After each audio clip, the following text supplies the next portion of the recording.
Alors, nous parlons donc sur l'étoile. Géométrie divine. Comme j'ai dit, c'est le thème principal. Et sous-thème, c'est l'étoile. L'étoile, c'est aussi une forme géométrique composée des branches. Nous avons l'étoile à 5 branches. Nous avons l'étoile à 6 branches. Et ça va jusqu'à même à 8 branches. L'étoile. Et je peux prendre ces branches des étoiles comme étant l'éclat de l'étoile de la personne. Plus tu as des branches, plus ton étoile brille plus fort. L'apôtre Paul dit dans la Bible qu'il y a plusieurs étoiles dans le ciel, mais toutes les étoiles n'ont pas le même éclat. Toutes les étoiles n'ont pas le même éclat. Cela veut dire, selon la Bible, l'étoile, ça c'est selon le dictionnaire, mais selon la Bible, l'étoile c'est un messager. Un messager céleste ou terrestre.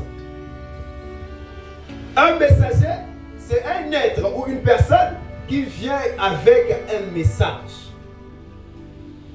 C'est ce qu'on appelle le messager.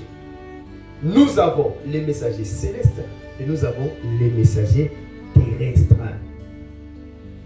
Et je vous ai dit que le mot ange en anglais angel veut dire messager, en hébreu malak, ça veut dire messager. Celui qu'on envoie. Donc il y a des messagers célestes. Donc les anges que nous appelons anges, ça veut dire messagers célestes. Les anges de l'église sont les hommes de Dieu. Un homme de Dieu est un ange de l'église. Non pas qu'il a des ailes pour voler, mais c'est un ange. Il est porteur d'un message. Mais l'ange de l'église, qui est l'homme de Dieu, est accompagné d'un ange céleste qui l'inspire des prédications, qui parle au peuple de Dieu, afin de conduire le peuple de Dieu comme il faut. Alors, dans l'écriture d'Exode chapitre 3, Exode chapitre 3 que nous avons le suivi très bien, ça va vraiment nous être très utile. Je prends à partir du verset 5. Dieu dit à Moïse, ne t'approche pas d'ici, retire tes sandales car l'endroit où tu te tiens est une terre sainte. Personne ne peut prêcher la parole sans avoir un message. Il y a ce qu'on appelle un message pour la génération, pour toute une génération, pour une époque donnée. Il y a ce qu'on appelle les messages pour une saison. Il y a ce qu'on appelle les messages que nous donnons ou les messagers qui concernent les églises locales. Quand une église est placée quelque part, cela veut dire que celui qui prêche doit avoir un message. Ce message-là, c'est pour emmener le peuple quelque part. Le plus souvent, nous allons dans les églises et on s'attelle seulement à la commission principale, selon laquelle Dieu a dit, allez partout, prêchez la parole, chassez les esprits, guérissez les malades. Tout le monde reçoit cela et presse avec, sans pourtant se rendre compte qu'individuellement, une fois qu'on a rencontré Dieu, Dieu nous donne aussi un message principal pour l'église, pour le peuple que nous conduisons. Voilà pourquoi quand Dieu appelle Moïse, le message de Moïse était de sortir pour les emmener à Canaan. Donc un messager doit emmener les gens quelque part, à un endroit où ils vont siéger, où Dieu a fait les promesses. Alors il dit que je suis le Dieu de ton père. Dieu s'identifie premièrement par ce terme, que je suis le Dieu de ton père, donc celui qui l'a mis au monde. Et après il insiste, je suis aussi le Dieu d'Abraham, d'Isaac et de Jacob. Pourquoi il commence par son père? Dans chaque famille, les gens peuvent avoir leur divinité, leur Dieu. Est-ce que je peux entendre le même? Quand Dieu a rencontré Abraham, ce qu'il a dit à Moïse, ce n'est pas ce qu'il a dit à Abraham. À Abraham, il ne dit pas que je suis le Dieu de ton père, mais il dit seulement sors de la maison de ton père. Pourtant, c'est le même Dieu qui parle. Mais pourquoi il utilise deux langages? Un langage différent avec Moïse et un autre langage différent avec Abraham. Pourquoi Abraham ne dit pas que je suis le Dieu de ton père? Mais pourquoi Moïse dit je suis le Dieu de ton père? Quelqu'un peut répondre à cette question? C'est parce que Abraham, le père d'Abraham, était adorateur des idoles. Cela veut dire que le père d'Abraham avait d'autres dieux. Voilà pourquoi Dieu ne pouvait pas lui dire que je suis le Dieu de ton père.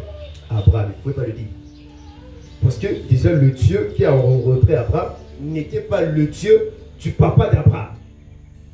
Est-ce qu'il y a quelqu'un qui comprend? Simplement pour te montrer, quand tu pries et que tu dis Dieu de mon père, est-ce que tu es sûr du Dieu qu'adorait ton père?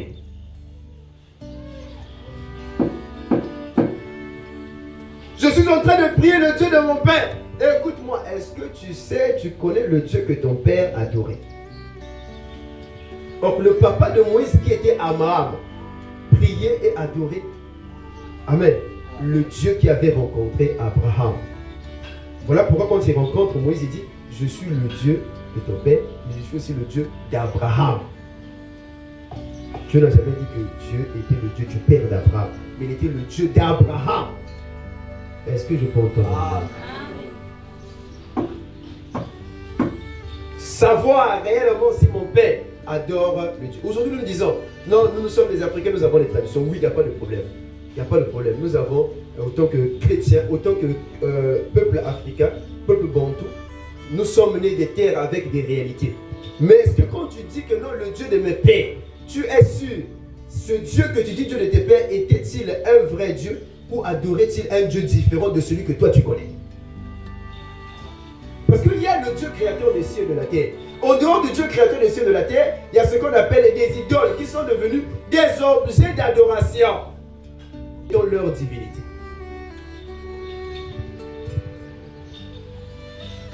Alléluia. Ah mais oui. C'est là qu'il dit que je suis le Dieu de mon Père. Même quand nous allons à l'église, nous en avons parlé une fois. Nous allons dans une église, il faut être sûr. Il faut être sûr que le pasteur prie réellement un vrai Dieu. On n'a pas peur de le dire.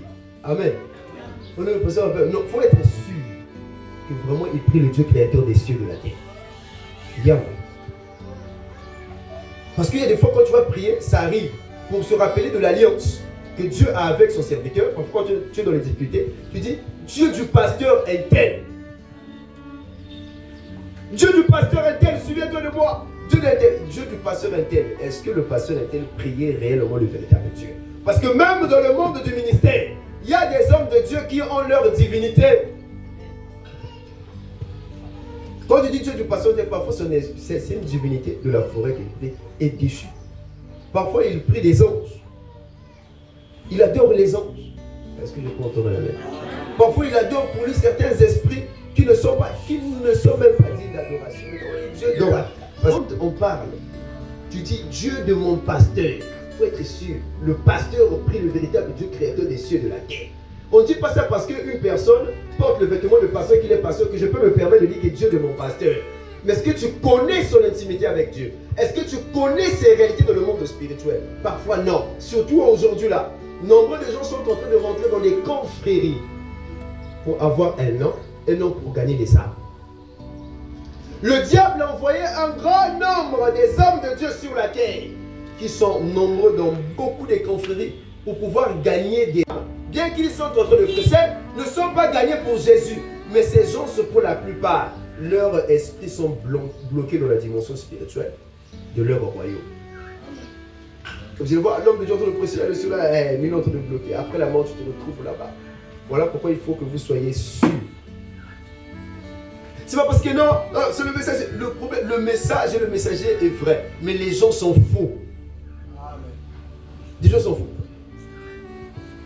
Quelqu'un veut toucher pour avoir un nom. Quelqu'un veut toucher pour avoir un nom. C'est ça le problème. Dieu, je suis le Dieu de ton père. Est-ce que quelqu'un peut dire Dieu de mon père Abraham? Dieu de mon père Abraham. La Bible déclare, Dieu a dit à Abraham, je ferai de toi père d'une multitude de nations. Père d'un grand nombre de nations. Pour devenir fils d'Abraham, c'est en recevant Jésus-Christ comme Seigneur et Sauveur. C'est là que nous héritons des promesses que Dieu a faites à Abraham. Allez, continue pour lire. L'Éternel dit, j'ai vu la souffrance de mon peuple qui est en Égypte. Et j'ai entendu les cris qu'il pousse devant ses oppresseurs.